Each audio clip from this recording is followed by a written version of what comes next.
In order for evolution to occur, there must be a change in gene frequency within a population over time because evolution signifies long-term change.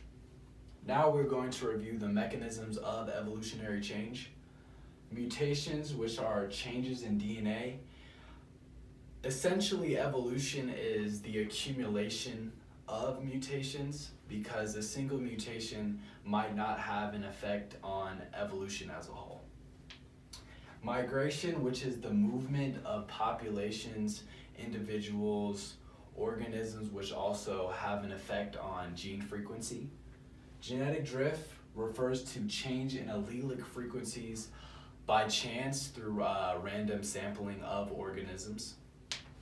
And natural selection, which states that organisms who are more likely to survive will reproduce, and therefore their genes will get passed down from generation to generation more than the organisms that have a lesser chance of surviving and reproducing.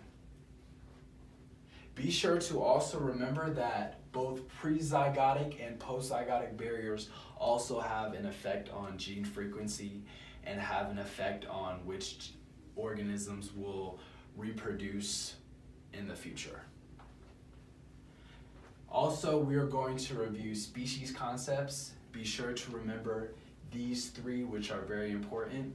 The biological species concept, which refers to species as interbreeding natural populations that have been reproductively isolated from each other. The morphological species concept, which characterizes species by their physical features through both asexual and sexual organisms.